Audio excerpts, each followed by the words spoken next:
दोस्तों, एक गुरुदेव जो कि आयुर्वेद के बहुत बड़े झांता थे, वह अपने शिष्य को उपदेश देते हुए पूछते हैं कि बच्चों, क्या आपको पता है कि हमें हमारे शरीर में जमी गंदगी को बाहर निकालना कितना जरूरी है। आज हम इसी बारे में चर्चा करेंगे कि अधिकांश लोग तो अपने शरीर को अंदर से साफ ही नहीं करते। तो आज इसी के बारे में महत्वपूर्ण शिक्षाएं मैं आप सभी को देने वाला हूं। यदि आप स्वस्थ रहना चाहते हैं, बिना रोगों के जीवन जीना चाहते हैं, तो आपको अपने शरीर की अंदर से साफ करना बेहद जरूरी हो जाता है। फिर एक शिष्य वहां से उठकर गुरुदेव से पूछता है कि गुरुजी, आप हमें शरीर को साफ रखने के लिए क्या क्या वह प्रक्रिया है, क्या वह नियम है, वह बताइए। और शरीर को अंदर से साफ रखने से इनके क्या क्या फायदे हैं और ना रखने पर क्या क्या नुकसान हो सकते हैं, किन किन बीमारियों का हमें सामना करना पड़ सकता है, वह भी आप हमें विस्तार में कृपया बताएं।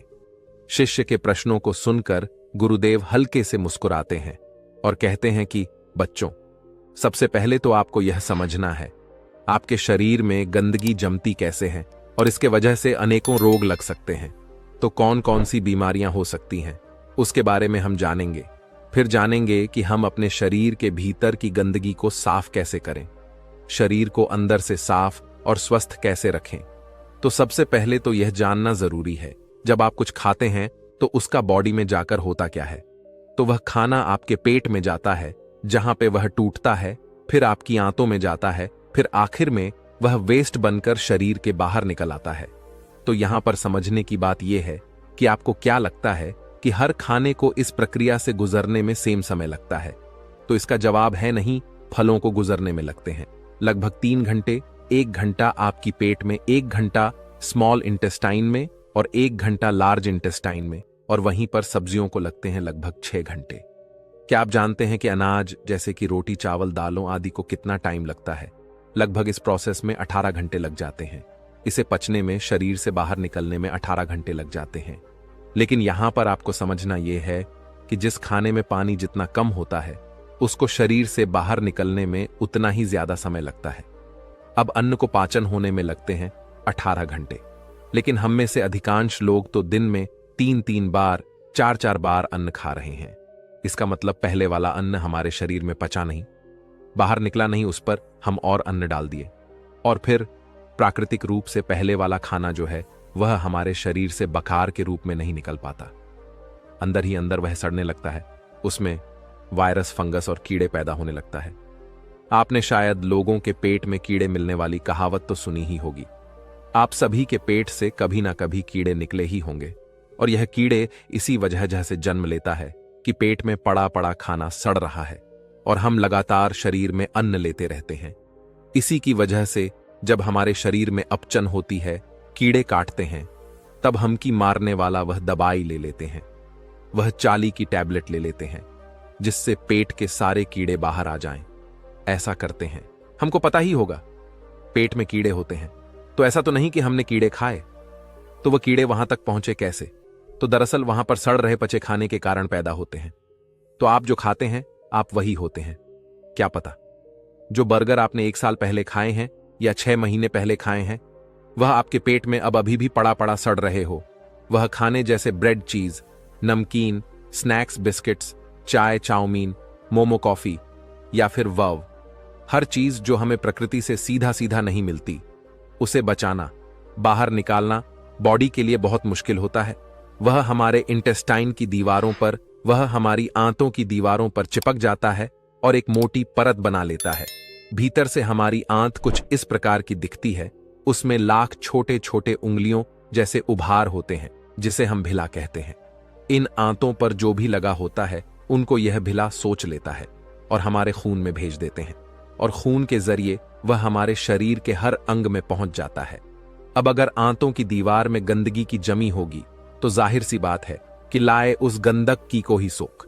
फिर यह गंदगी की अवशोषित होकर खून में मिलकर शरीर के अलग अलग अंगों में पहुंच के उन अंग के काम को डिस्टर्ब करती है, और उसी को हम कह देते हैं बीमारी। अगर यह गंदगी हमारे स्किन में जम जाती है, अगर यह गंदगी की हमारी त्वचा में जम जाती है, तो हम उसे कह देते हैं मुंह से एक्जिमा, सोराइसिस, पिंपल, दाग, धब्बे, खुजली। अगर यह स्टोन बनकर किडनी या ब्लैडर में जम जाती है, तो हम इसे कह देते हैं पत्थरी, ऐसे ही मोटापा, अगर आपको वजन कम करना है तो आपको पहले तो अपने अंदर से गंदगी को निकालना होगा। अगर यह गंदगी की खून को भारी कर देती है और हृदय को पंप करने में दिक्कत देती है, ज्यादा बल लगाना पड़ता है, तो हम इसे कह देते हैं हाई ब्लड प्रेशर। अगर यह ओवरीज में गांठ या सिस्ट बनकर जम जाती है तो हम इसे कह देते हैं पीसीओडी, मेंस्ट्रुअल डिसऑर्डर। अगर यह इंटेस्टाइन में जम जाता है तो हम इसे कह देते हैं कब्ज सभी बीमारियों की जड़ है।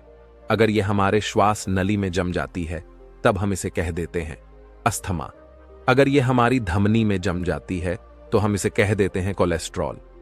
आज यह सब बीमारियां लोगों में उभर कर बाहर आ रही हैं। लोग दिन प्रतिदिन बीमार पड़ते जा रहे हैं। यह खतरनाक बीमारी बनकर बाहर आ सकती है, जैसे कि ट्यूमर या कैंसर सेल, और यह सब इसी के वजह से देखने को मिलते हैं।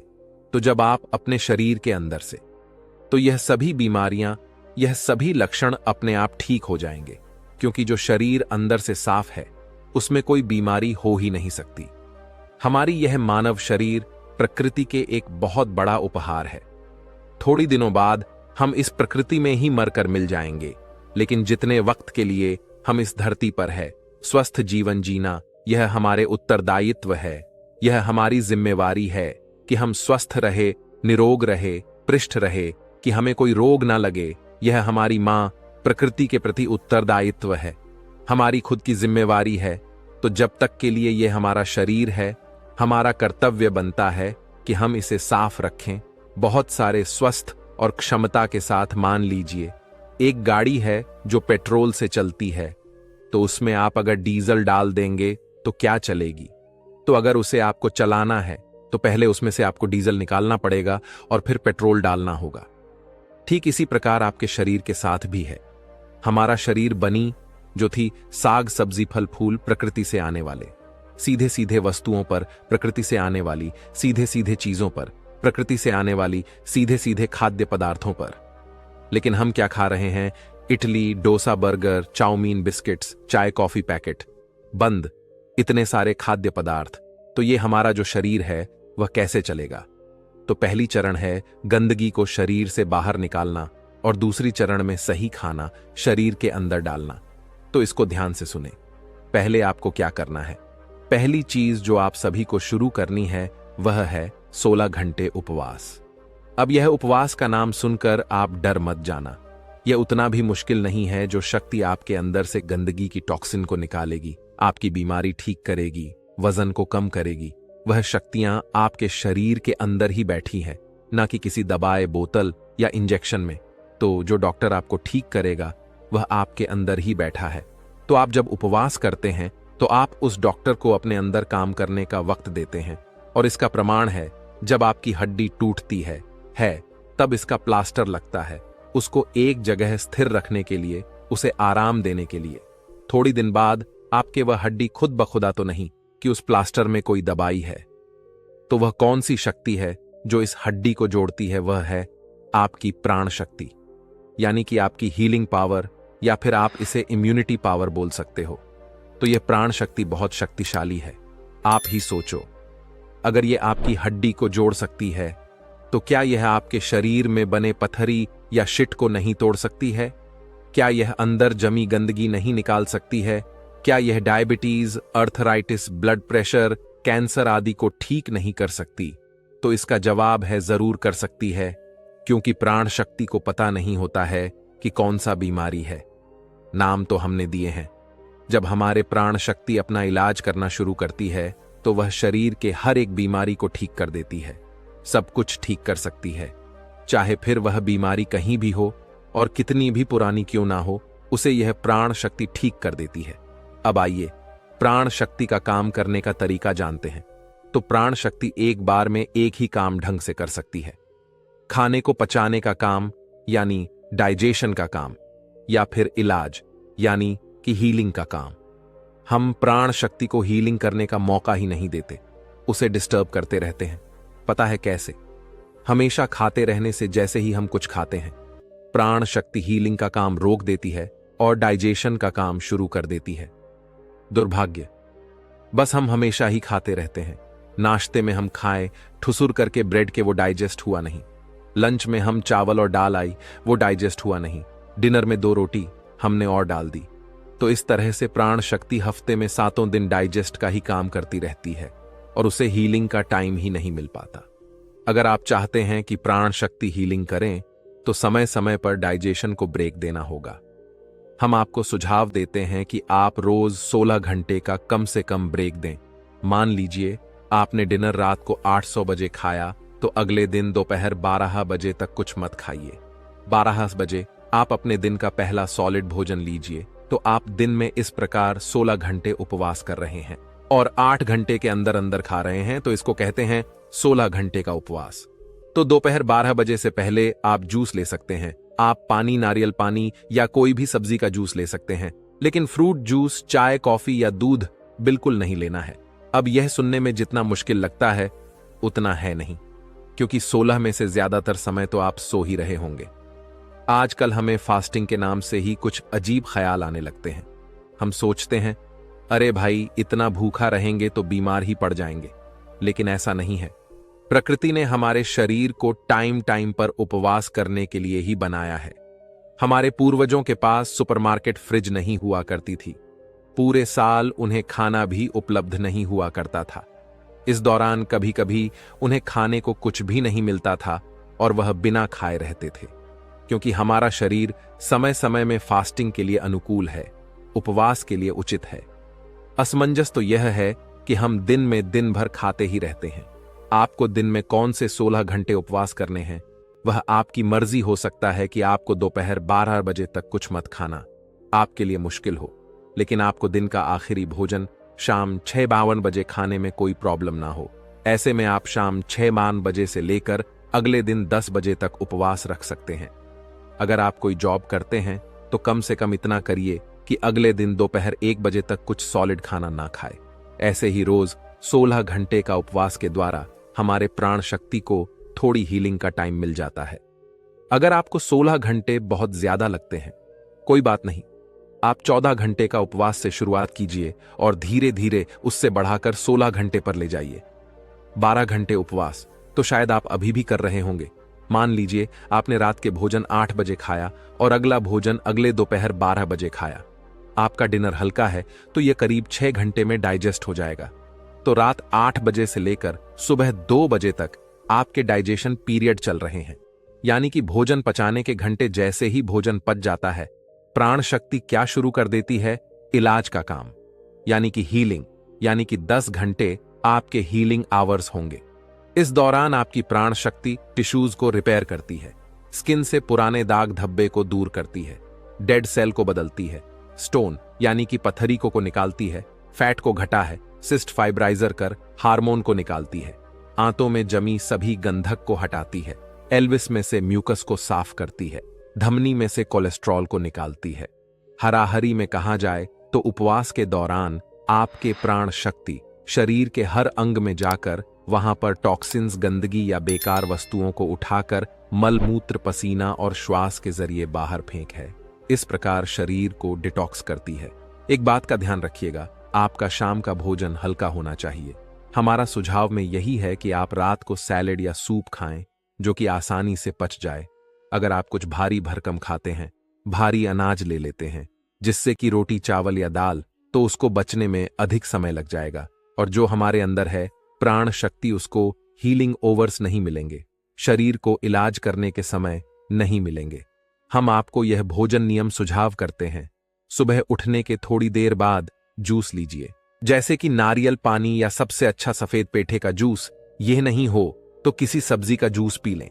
फिर 2 घंटे के बाद नाश्ते में एक बड़ी प्लेट में किसी भी मौसम के फल लीजिए। फिर लंच में, दोपहर के खाना में आप अन्न ले सकते, किसी भी सब्जी या सात्विक रोटी ले सकते हैं। ध्यान रखें, अन्न कम से कम लेना है और सब्जी ज्यादा। और डिनर में आप शाम के भोजन में आप सात्विक सलाद या सात्विक जूस ले लीजिए। बीच में भूख लगे तो नारियल पानी या फिर कच्चे नारियल की कीड़ी लें। और साथ ही साथ एक बात का ध्यान रखना, कभी अधिक भोजन नहीं लेना, ओवर राइटिंग नहीं, ठीक है? यह मत सोचिए कि मैं तो हेल्दी खा रहा हूं तो कितना भी खा सकता हूं। खाना खाकर उठने से पहले पेट में थोड़ी जगह खाली हमेशा रखना आपकी बीमारी कितनी जल्दी ठीक होती है। यह इस पर निर्भर करता है कि आप बॉडी को कितने हीलिंग आवर्स देते हो। अगर आप रोज 16 घंटे उपवास कर रहे हैं तो इस हिसाब से हफ्ते में आपने दे दिए 112 घंटे, एक महीने में आपने करीब दे दिया 450 हीलिंग आवर्स, 3 महीने में 1500 हीलिंग आवर्स, और 1500 हीलिंग आवर्स में सभी बीमारियां, diabetes, cholesterol, PCOD, stone, high blood pressure आदि सभी जड़ से ठीक हो सकती है। अगर आपकी जज कम है तो इससे भी ज्यादा कम समय लगेगा। बस बैलेंस डाइट को, सात्विक भोजन को पालन करना मत भूलिए। उपवास भी उतनी ही जरूरी है जितना कि खाना खाना जरूरी है। और आपको जानकर हैरानी होगा, यह एकदम चौंकाने वाला बात है। और आपको जानकर हैरानी होगा, यह एकदम चौंका देने वाला चीज है कि हमें दुनिया के हर धर्म में उपवास करना सिखाते हैं, चाहे वह एकादशी हो, रोजा हो या गुड फ्राइडे हो। और यहां तक कि आयुर्वेद में भी लिखा है उपवास के नियमों को पालन करना चाहिए। जब आपको दोपहर तक खाने के बारे में नहीं सोचना पड़ता है तो आप पहले से ज्यादा कार्यशील होते, प्रोडक्टिव होते हैं। आप दिन में पहले से ज्यादा काम निकाल पाते हैं क्योंकि आपको हर समय खाने के बारे में नहीं सोचना पड़ता है। और आखिर में गुरु कहते हैं कि अब आप तो समझ ही गए होंगे कि हमारे शरीर को साफ करने के लिए अपनी गंदगी को बाहर निकालना कितना जरूरी है। और यह शिक्षाएं घर घर में पहुंचने चाहिए। लोग जागृत होंगे तभी स्वस्थ रहेंगे। तो दोस्तों, उम्मीद करता हूं आपको इस कहानी से जरूर बहुत कुछ सीखने को मिला होगा। यह कहानी आपको कैसी लगी हमें कमेंट बॉक्स में कमेंट करके जरूर बताएं, और इस वीडियो को लाइक भी जरूर करें, और साथ ही इस वीडियो को अपने दोस्तों के साथ जरूर शेयर करें ताकि उन्हें भी इस कहानी से कुछ सीखने को मिल सके।